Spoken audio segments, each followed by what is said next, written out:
창세기 5장 6절에서 24절까지 우리 함께 한 목소리로 읽겠습니다. 다 찾으셨죠? 함께 읽겠습니다. 셋은 105세에 에노스를 낳았고 에노스를 낳은 후 807년을 지내며 자녀들을 낳았으며 그는 912세를 살고 죽었더라.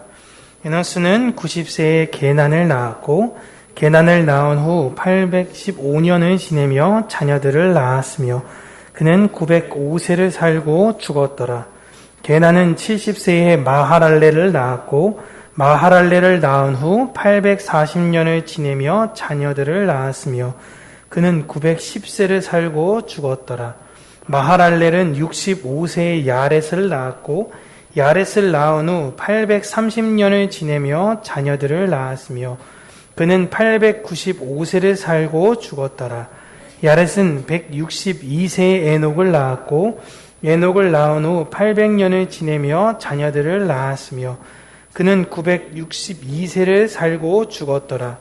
에녹은 65세에 무드셀라를 낳았고 무드셀라를 낳은 후 300년을 하나님과 동행하며 자녀들을 낳았으며 그는 365세를 살았더라.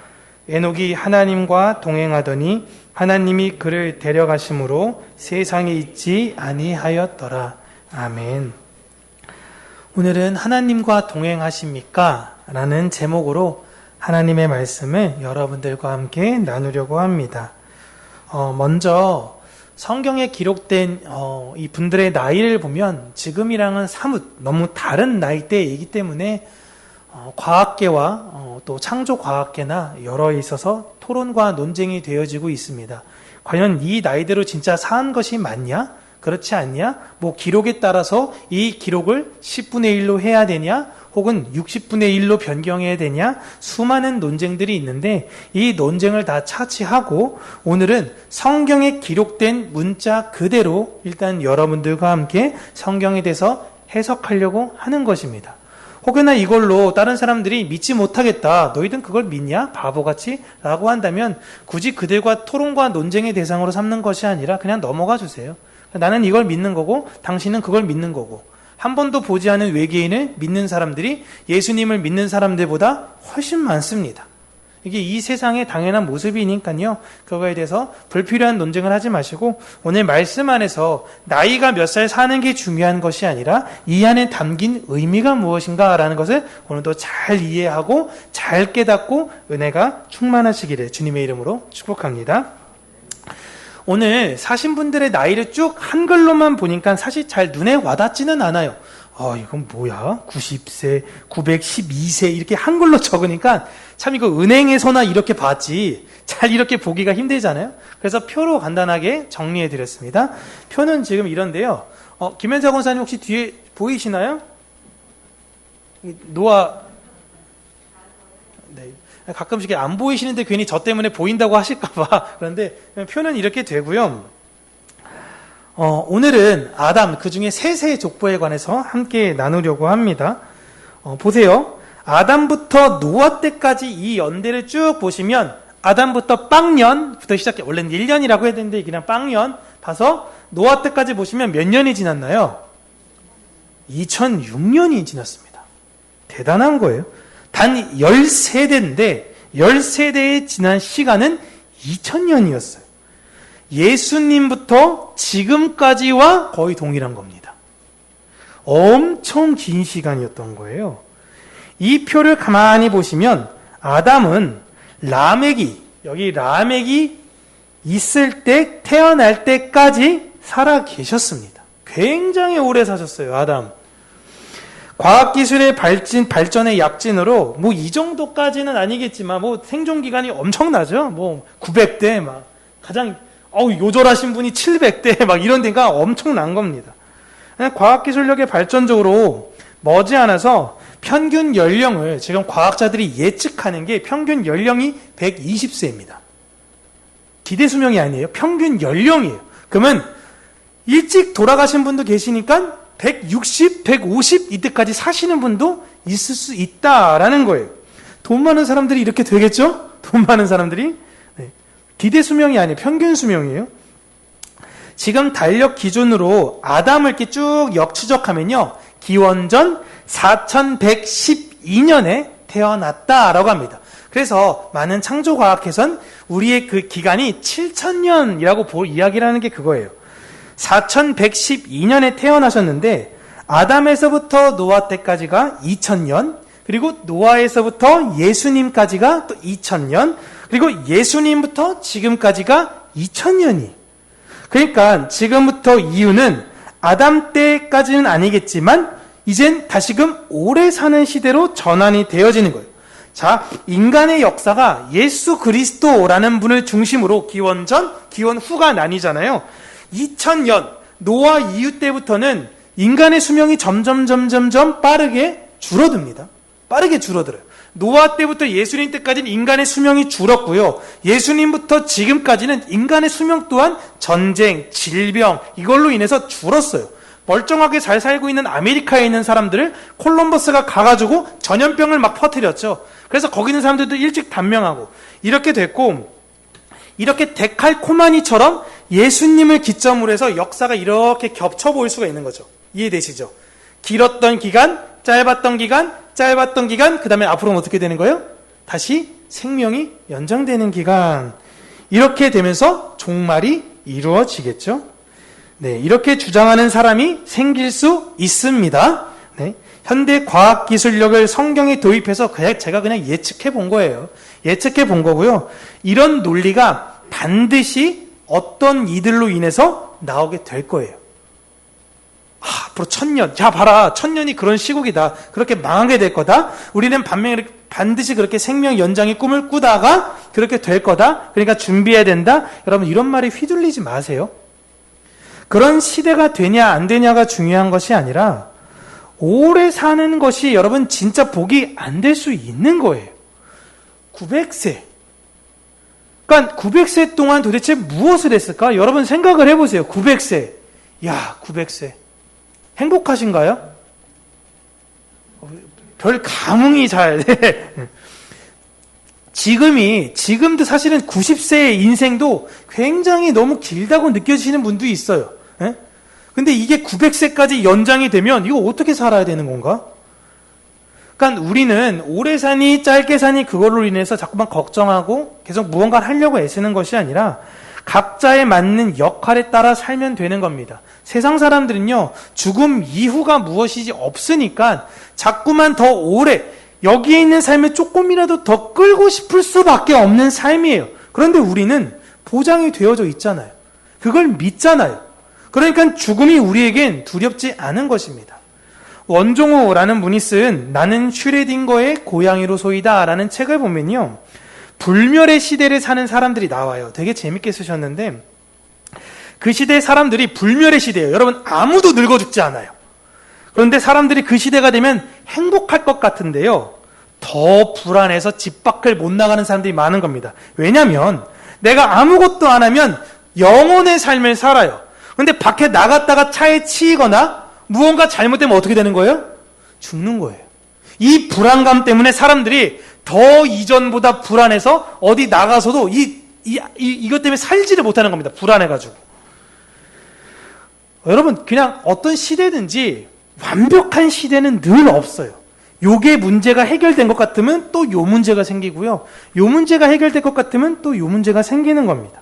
어떤 시대든지 그 시대만의 문제가 있다라는 것을 여러분 아셔야 돼요.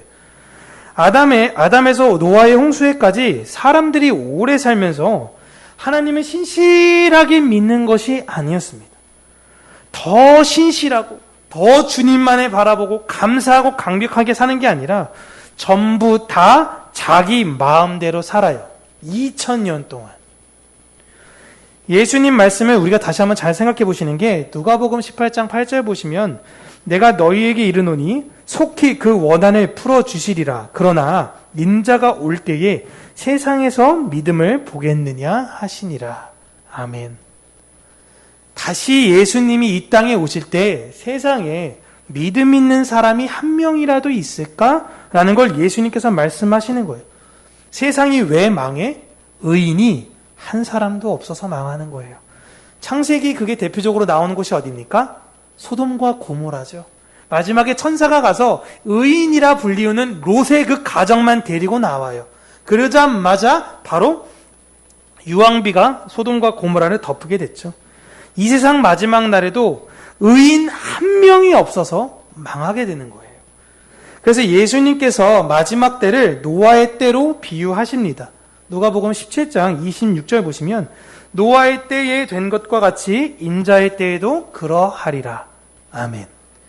많은 사람들이 여러분 종말의 때는 이렇게 갑작스럽게 불현듯이 예기치 못하게 그렇게 올 것 이렇게 생각을 합니다. 예수님께서 마지막 날에 이런 말씀도 하세요. 야, 그날은 제자들이 물어보죠. 예수님 마지막 날이 언제입니까? 물어볼 때에 야, 그날은 나도 몰라. 아버지께서 그 날이 끝이야 하는 그 날이 끝이야 라고 예수님께서 제자들에게 설명을 해주시죠. 그 말은 예수님이 진짜 마지막 날을 몰라서가 아니라 너희들은 그것에 관심을 기울이지 말아야 된다라는 것을 말씀하시는 거예요. 아모스 3장 7절 읽을게요. 이거 함께 읽겠습니다. 시작. 주 여호와께서는 자기의 비밀을 그 종 선지자들에게 보이지 아니하시고는 결코 행하심이 없으시니라. 아멘. 여러분 노아가 그 재앙을 준비한 기간이요 100년입니다. 100년. 그동안 방주를 계속 제작했어요. 500세의 아들을 낳고 신탁을 받은 다음부터 배를 만들어야 되는구나. 정확하게는 방주죠. 그래서 만들었어요. 그런데 여러분 100년 동안 사람들이 노아에 대해서 관심을 기울였나요? 기울이지 않습니다. 교회는 어떠나요? 교회는 이 세상에 십자가 붙들어야 한다라는 소리가 점점 희미해져 가고 있어요. 코로나는 정말 좋은 하나님에 의한 어떤 계획이실 수 있는 게 교회 믿는 사람들이 점점 이게 한두 달 정도 이렇게 됐으면요. 좀 나갔다가 돌아와서 다시 똑같아 보일 수 있을 거예요. 근데 이게 기간이 2년이 넘어가니까 신앙생활, 교회에 이제 자연스럽게 안 나온 사람들이 이거 교회 안 나가도 별게 없네? 이 마음이 고착화됐습니다. 전 마음에 처음엔 불편했어요. 이게 신앙 다 죽는 거 아니야? 이러다 망한 거 아니야? 그러다가 합리화 단계로 넘어가요. 그래, 시국이 이러니까 어쩔 수 없지. 꼭 교회 가야만 예배인가? 집에서도 예배 열심히 잘 드리면 되지? 그렇게 점점 갔는데 나중에 가다 보면 마음이 점점 주님 그리워요, 주님 보고 싶어요 가는 게 아니라 2000년 동안 주님을 배반했던 그들처럼 동일하게 그들 마음을 떠나가게 되는 겁니다. 지금 여러분 전쟁과 같은 시기예요. 전쟁과 코로나는 다 떠나가고 있어요. 교회에서는 점점점 십자가에 대한 이야기는 희미해져 가고 있는 것입니다. 그런데 교회는 그걸 계속 외쳐야 돼요. 계속 교회들은 외쳐가고 아무리 작은 교회라도 교회 수가 적더라도 그 소리는 점점점 외쳐가지만 그 소리는 점점 희미해지겠죠. 점점 희미해지다가 때가 되면 방주처럼 교회 문은 닫히는 겁니다. 결국 노아의 가족처럼 교회의 영적 가족만이 그 안에서 구원을 얻는 건데요. 마지막 때는 얼마나 슬프냐면 노아처럼 딱 한 사람, 딱 한 가정, 딱 한 교회만 남을 수 있는 거예요. 이 교회만 진리를 외치고 다 그 교회가 잘못됐다라고 얘기하는 거예요. 얼마나 외로울까요? 얼마나. 그렇다고 교회가 한 100만쯤 돼. 그럼 사람들이 좀 노하우를 배우려고 하지 않겠습니까? 근데 그 교회 한 30명, 40명. 그 사람들 끝까지 시당 붙들고 가고 있는 거예요. 그러니까 사람들이 저러니까 부흥 못하지. 저러니까 저러는 거지. 계속 손가락질하고 야유해요. 근데 끝까지 붙으면서 가는 거예요. 그리고 마지막 날 문 탁 닫히고 끝나는 거예요. 하나님 칭찬하신 거죠. 야, 진짜 잘 참았어. 진짜 잘했어. 그렇게 마지막 날을 향해서는 여러분, 믿는 사람들의 수는 점점점 줄어들고 나이는 점점점 많이 오래 살게 되는 거예요. 그게 성경에서 말하는 이치예요. 그 노아의 홍수가 일어나기 이전에 2000년 동안의 세세 후예들의 모습을 보면요. 예수님, 여자의 후손을 기다리는 방법을 그 인생 가운데서 배웠습니다. 그게 그 이름에서 나오는데요. 이름을 쭉 보시면 이래요. 아담은 인간이란 뜻이고요. 셋은 정해졌다. 에노스는 죽어야 할 운명. 여기까지는 우리가 지난주에 이야기했었죠. 그렇다면 이제 게난이란 이름은요. 슬픔이에요. 그리고 마하랄렐은 찬양받으실 하나님. 근데 야렛은 내려오다, 하강하다. 뭐가 내려왔다라는 그런 거고요. 에녹은 바치다. 그리고 무두셀라는 죽음이 보내지다 창을 던지는 사람. 그리고 라멕은 강함, 노아는 안식이란 뜻인데 이 이름이 어떤 뜻이 있냐면 하와가 아들의 이름을 지으며 네가 하나님의 정해진 후손이라고 셋을 그렇게 부른 겁니다. 네가 아벨을 대신할 정해진 하나님의 여자의 후손이다 라고 정한 거예요. 그리고 그 셋은 아들을 낳고 이곳에서 터를 짓고 사는 것이 아닌 언젠간 우리는 떠나야 될 운명이다 라는 걸 에노스에게 새긴 거예요. 야, 우리의 목적, 정체성은 여기서 저렇게 에녹성 쌓고 그렇게 사는 것이 아니라 여기서 떠나야 될 사람들이야 라는 겁니다. 그런데 에노스와 함께 더불어서 살면 살수록 여러분 삶이 어때요? 힘들어요. 힘들고 어려워요. 그러니까 자식의 이름 어떻게 했습니까?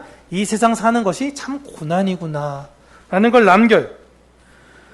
그러나 게나는 그런 슬픔과 고난 속에서도 우리가 해야 할 것은 하나님을 찬양해야 하는 것이다 라는 걸 알려줍니다. 그렇게 그 마할랄렐은 하나님을 찬양한다라는 마할랄렐은 자녀에게 이 세상은 내가 왕, 그 옆 동네 사는 라멕처럼 내가 떵떵거리며 사는 것이 아니라 겸손하게 살아야 된다. 내려오실 그분을 기다리며 살아야 된다라고 가르쳐요. 그리고 그 야렛은 꽤 놀라운 게 당시 가장 부강했던 성의 이름을 따서 아들의 이름을 짓습니다. 마하랄렐이 자녀에겐 겸손해야 돼, 겸손해야 돼, 겸손해야 돼. 한데 그만 좀 겸손하고 싶어요. 나도 좀 잘 나가고 싶어요. 잘 나가고 싶어요. 라고 해서 아들의 이름을 지어요. 그리고 그 에녹은 잘 나가야 되는, 너는 하나님이 잘 나가야 되는 그 에녹은 하나님에게 아주 중요한 계시를 받게 되는데 이젠 머지않아 죽음이라는 것이 올 거다라는 거예요. 죽음? 여러분 에녹, 병면제 혹시 맨 앞으로 가주시겠어요? 그 아까 표? 여러분 에녹 전까지는요, 죽음이라는 건 아까 제가 슈레딩거의 고양이로 소이다에서 말한 것처럼 사고, 타인에 의해서 살해당하는 것, 이럴 때만 발생되는 게 죽음이었어요. 늙어서 죽는다라는 게 에녹 때는 상상도 안 됩니다. 에녹이 있을 때 여러분 아담이 살아계셨다니까요. 근데 갑자기 그렇게 될 거다라는 이야기를 하는 거예요. 그런 죽음, 사고에 의한 죽음이 아닌 우리가 예상하지 못하는 다른 죽음이 온다라는 것입니다. 에녹은 자신이 낳은 아들인 무두셀라가 죽으면, 얘가 죽으면 죽음이라는 것이 올 거구나라는 것을 알게 된 거예요. 여기서 제가 아까 무두셀라의 이름의 뜻에 창을 던지는 사람이라는 게 있는데요. 그 창을 던지는 건요, 종족의 지도자로서 전쟁이 일어날 때면 항상 맨 앞에 창든 사람이 서 있어서 서로 이게 흔히 말하는 일기토라고 하는 거 여러분 아시나요? 장군전이라 그러죠? 일기토 할 때 나가는 그 대표적인 사람이 이야기예요. 그래서 그 창 던진 사람이 죽으면 그 종족이 지는 거예요. 그런 대표적인 의미가 있는 것입니다. 그러니까 무두셀라가 전쟁에 나가서 창 던지는 사람으로 나가서 지면 이 종족은 끝나는 거예요. 그러니까 에녹은 자신의 아들이 죽는 그날, 나는 뭔진 모르겠는데 어떤 죽음, 뭐가 다 죽겠구나, 망하겠구나 라는 걸 안 겁니다. 그런 당시엔 이해할 수 없는 계시를 들은 에녹은 그 뒤로 300년 동안 하나님과 동행을 하면서 살아요. 그리고 하나님과 동행하며 살았던 그 에녹의 모습을 히브리 기자는 이렇게 이야기를 합니다. 히브리서 11장 5절 우리 함께 읽을게요. 시작. 믿음으로 에녹은 죽음을 보지 않고 옮기웠으니 하나님이 저를 옮기심으로 다시 보이지 아니하니라. 저는 옮기우기 전에 하나님을 기쁘시게 하는 자라 하는 증거를 받았느니라. 아멘. 하나님을 기쁘시게 하는 것이 하나님과 동행하는 것이다 라고 히브리 기자가 이야기하고 있는 것입니다. 여기서 하나님을 기쁘시게 하는 게 그러면 뭘까라는 거죠. 이 답은 미가 선지자가 이야기를 하고 있어요. 제가 읽어드릴게요. 내가 무엇을 가지고 여호와 앞에 나아가며 높으신 하나님께 경배할까? 내가 번제로 1년 된 송아지를 가지고 그 앞에 나아갈까?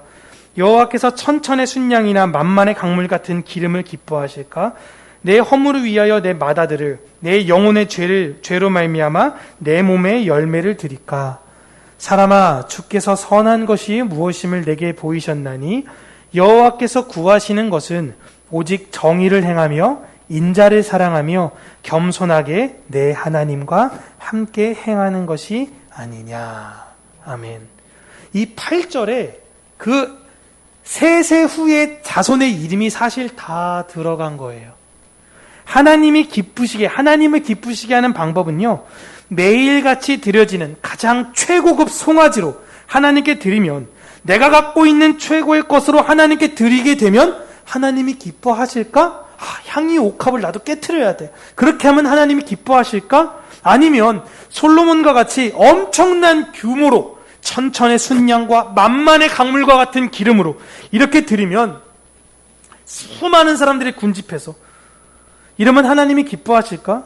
즉 그러니까 너무 멋진 화려한 집회하는 것이 하나님의 기쁨이 될까라는 것입니다. 아니면 이방의 제사처럼 내 목숨과 같은 첫 아들을, 아니면 내 열매와 같은 자식들을 하나님께 드리면 내 자식들을 다 죽여서 하나님께 드리는 거예요. 그러면 하나님의 기쁨이 될까? 그 질문에 하나님이 8절로 답해 주신 거예요. 아니야 라는 거예요. 아니야. 이런 고민이 크리스찬에게는 있잖아요. 아닙니까? 모든 성도는 이 고민을 하잖아요. 하나님, 나 정말 하나님의 기쁨 되고 싶어요. 하나님의 기쁨이 무엇인지 알고 싶어요. 이런 고민이니까 이런 질문이 당연히 나갈 수밖에 없는 거예요. 이 질문이 없으면 안 되는 거고, 하나님 이렇게 사는 게 하나님께 기쁨이 될까요? 이렇게 사는 게 하나님께 기쁨이 될까요? 이게 극단적으로 내려가니까 하나님 이 학교를 갈까요? 저 학교를 갈까요? 하나님 이 직장을 갈까요? 저 직장을 갈까요? 하나님 이 사람을 만날까요? 저 사람을 만날까요? 내 유익인 것이 아니라 하나님의 기쁨이 되기 위한 그 장소와 그 사람은 누구입니까? 라는 고민을 계속 하는 거예요. 근데 그런 고민을 하는 게 아니라 네가 살아가야 되는 것은 8절이다 라고 그냥 이야기를 해 주시는 거예요.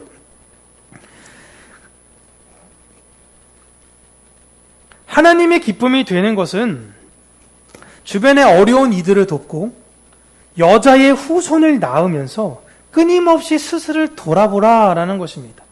그리고 그걸 네 머리로만 아는 게 아니라 행동하며 사는 것, 진짜 여자의 후손을 낳으며 사는 것이 하나님의 기쁨이 되는 것이고, 이것이 바로 하나님과 동행하는 삶이다라는 것입니다. 하나님이 원하시는 건 내 학벌, 내 지위, 내 명예, 내가 갖고 있는 그 모든 것 하나님 보시지 않는 거예요. 네가 나를 생각하는 그 마음 가지고 살아가는 그 오늘 하루, 그게 내 기쁨이야. 하나님이 그 말씀하시는 거예요. 이걸 하나님과 동행하는 삶이라고 이야기하는 것입니다. 에녹이 이런 삶을 몇 년간 사셨어요? 300년 사셨어요. 300년. 3년도? 3년, 3달도 여러분, 자, 100일 특별 새벽 기도. 우리 목사님 미쳤네. 드디어 정신 나갔어. 100일 특별 새벽 기도? 누구 잡으려고 하는 건가? 3년. 흔히 말해서 교회 그러죠. 1,000번째 집회하는 교회 있습니다. 그 3년이에요, 3년. 3년간 새벽제단 쌓아야 됩니다. 여러분. 그분들이 잘못됐다라는 것이 아니라 그게 핵심이 아니다라는 거예요. 그렇게 하나님이 기쁨이 되기 위해서는 그 원하는 삶을 히브리 기자가 그 11장 6절에 이야기를 합니다. 11장 6절 보면요. 믿음이 없이는 기쁘시게 못하나니 하나님께 나아가는 자는 반드시 그가 계신 것과 또한 그가 자기를 찾는 자들에게 상 주시는 이심을 믿어야 할지니라.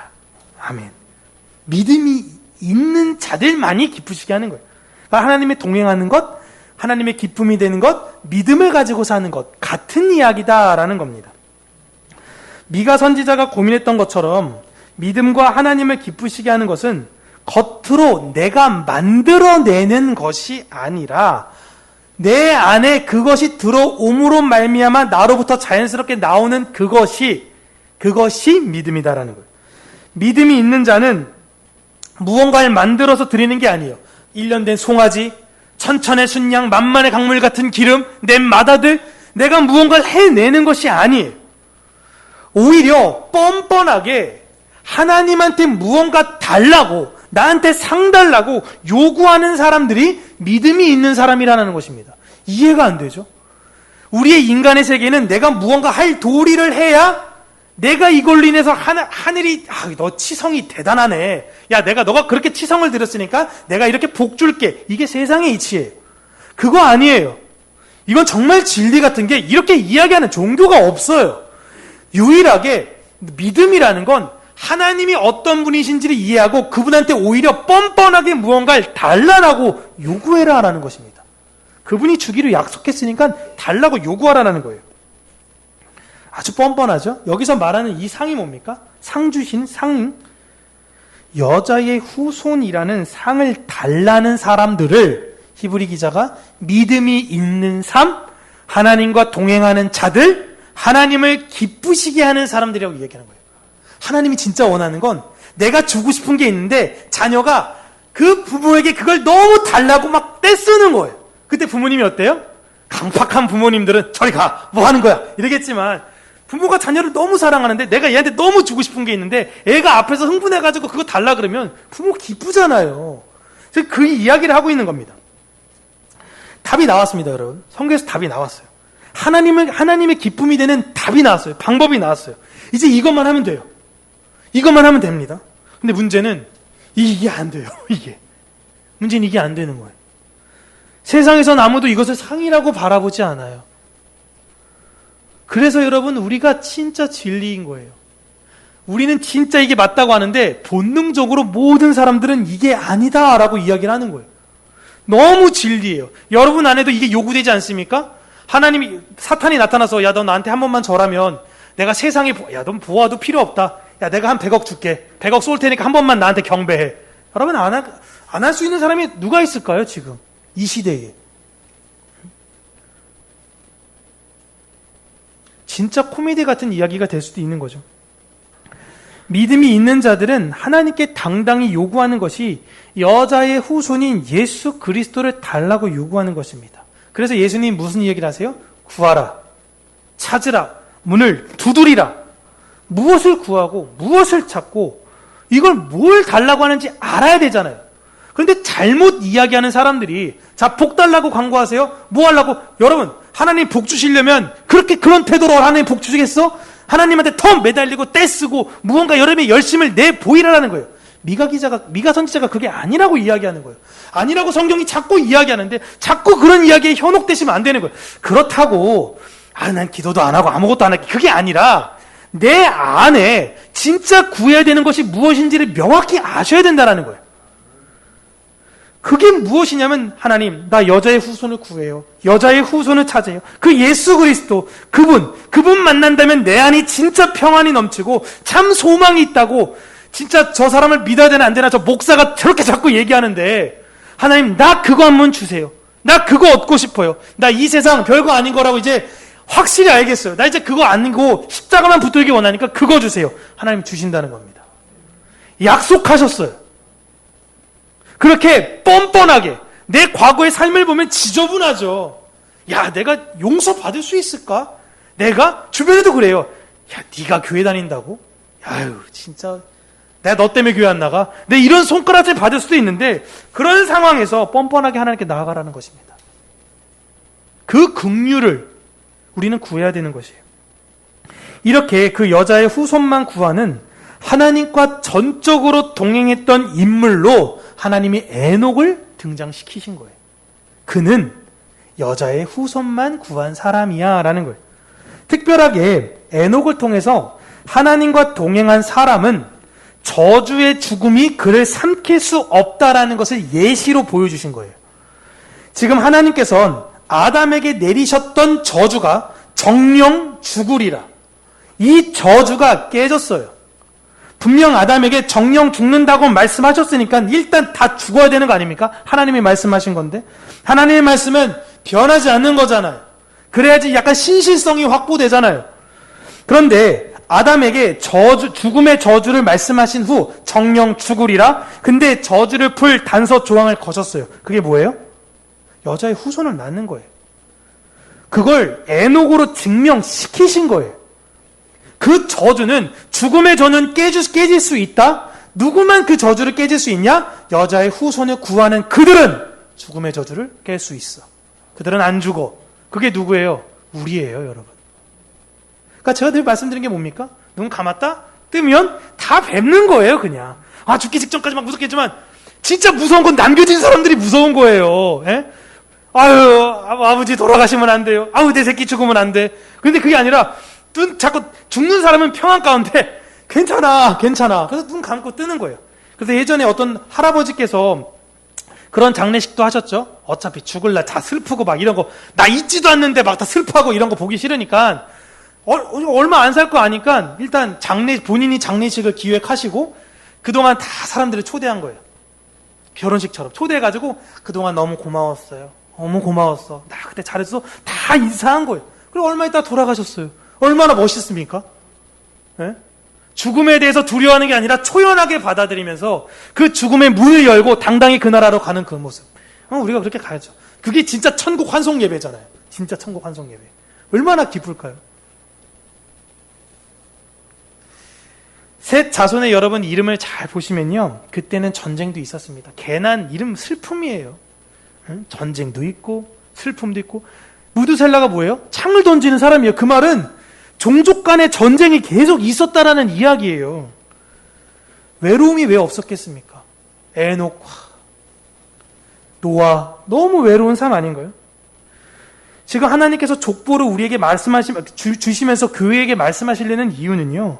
우리 인생에도 전쟁도 있고 슬픔도 있고 그 다음에 외로움도 있다라는 거예요. 그때 우리가 잊지 말아야 되는 건 겸손함.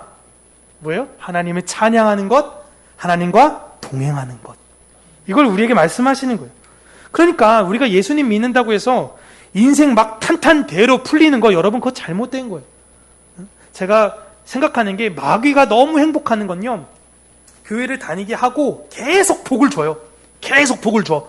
남들 볼 때 너무 부러워하게 만들어요. 자식도 잘 되고 사업도 잘 되고 하는 것마다 너무 잘 돼. 이 사람이 하는 것마다. 그러다가 정점까지 끌어올려요. 그 사람 착각하겠죠. 아, 하나님이 나와 함께 하시는구나. 하나님 내가 나를 하든지 뭐든지 다 되는구나. 끝까지 교만하게 만드신 다음에 갑자기 맨 바닥으로 추락시키는 거예요. 사단이 세운 계획으로. 얼마나 기쁠까? 얼마나 통쾌할까? 그때 사탄이. 이 봐. 슬픔과 외로움이 있는 게 여러분 당연한 거예요. 당연한 거예요. 성도의 삶은 그걸로 인해서 우리는 여자의 후손을 낳아야 되는구나라는 걸 알면 된 거예요. 예수 그리스도를 구하는 모든 분들은 지금 에녹과 같은 믿음으로 하나님을 기쁘시게 하는 삶을 살고 계시는 것입니다. 그리고 그 사실을 믿고 내 주변에 그 사실을 전하는 것으로 우리 안에 성령님이 계시다라는 걸 증명하고 있는 거예요. 예수님 믿어. 야, 너 이 세상 붙드는 게 전부가 아니야. 예수님 믿어라는 거예요. 보세요. 요한복음 16장 7절 8절입니다. 그러나 내가 너희에게 실상을 말하노니 내가 떠나가는 것이 너희에게 유익이라. 내가 떠나가지 아니하면 보혜사가 너희에게로 오시지 아니할 것이요. 가면 내가 그를 너희에게로 보내리니 그가 와서 죄에 대하여 의에 대하여 심판에 대하여 세상을 책망하시리라.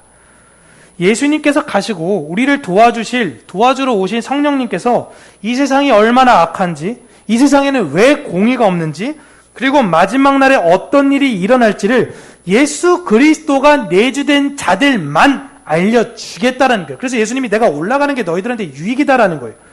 그리고 그 예수 그리스도가 다시 오실 것이라는 것을 세상에 알리는 것. 교회는 여러분 성령님이 어떻게 세상을 책망합니까? 갑자기 하늘에서 음성이 막 우웅 하면서 심판받아라. 이게 아니에요. 누가 이걸 전하는 거예요? 교회가 하는 거예요.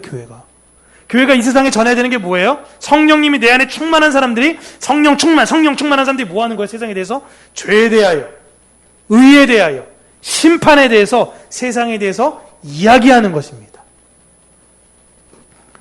여러분, 이 세상의 죄와 의와 심판에 대해서 에녹과 같이, 노아와 같이 우리는 전하면서 사는 거예요. 그게 우리의 삶이에요. 그래서 성경에서 계속 이야기하는 게 귀 있는 자는 들을지어다 라고 하시는 거예요. 귀가 있어야 듣죠. 귀 있는 자들만이 들어서 내 입이 아닌 성령의 입을 통해 그 말을 전하는 것입니다. 하나님이 우리에게 그 들을 귀를 주신 이유는 입으로 세상에 전하라 라고 하신 거예요. 근데 전하면 그들이 우리를 어떻게 해요? 계시록 제가 설교에서 들었지만 전하면 때려요. 왜 그런 재수없는 얘기하냐고? 우리를 때려요. 억울해. 근데 또 들려주세요. 또 그거 전하려. 또 때려요. 그게 우리의 삶이에요. 그러니까 슬프고 괴롭고 계속 그런 거예요. 근데 어떻게 해요? 에녹은 동행하더라 라는 겁니다. 귀 있는 자들에게 여러분 귀가 없어서 듣지도 못하면서 들은 척하고 막 이게 내가 들었어라고 들은 척하면서 세상에 전하는 자들을 잘 구분하셔야 돼요. 그들의 성경에서는 거짓 선지자라고 그러잖아요. 하나님이 난 너한테 말 안 했는데 근데 막 자기가 뭐 들은 것처럼 이야기해서 마치 그 신적 번뇌를 가지고 사람들한테 거짓말하고 있는 거예요. 조심하셔야 돼요. 때가 악합니다, 여러분, 진짜. 복음으로 여러분 우리가 완벽하게 살지 못해도요. 그 복음을 구하며 복음으로 살려는 애씀이 있는 자들. 그 마음 중심에 나 여자의 후손 알고 싶어요. 여자의 후손을 찾는 그들이 이 시대에 하나님과 동행하는 사람입니다. 저는 우리 평강교회가 그런 교회가 되어지기를 바라요. 우리 교회는 그 죽음의 저주가 우리를 삼키지 못하고 오히려 우리 교회를 통해서 생명의 확장이 일어나기를 바랍니다. 그로 인해 우리 필리핀 빤단교회, 시온성교회 그렇게 점점 일면식도 없는 분들 아닌가요? 나 이름 아무도 몰라요. 여러분 저분들. 예? 근데 저분들이 예수님을 알았으면 좋겠다. 그런 마음이 지금 우리 교회는 잘해가고 계세요. 지금 여러분들 다. 여러분 예수님께서 우리에게 위로의 말씀을 하나 해주신 걸로 오늘 설교를 마무리하도록 하겠습니다. 요한복음 11장 25절 26절 우리 함께 읽고요. 설교를 마치도록 하겠습니다. 시작. 예수께서 이르시되 나는 부활이요 생명이니 나를 믿는 자는 죽어도 살겠고 무릇 살아서 나를 믿는 자는 영원히 죽지 아니하리니 이것을 내가 믿느냐. 아멘. 기도하겠습니다. 살아계신 하나님 아버지, 우리가 부활하신 예수 그리스도를 믿는 그 믿음과 신앙 안에서 지금의 우리의 삶을 돌아볼 때는 부끄러운 것 투성이지만 다시금 뻔뻔하게 하나님께 나아가 그 여자의 후손, 그 은혜를 다시금 우리가 간구합니다.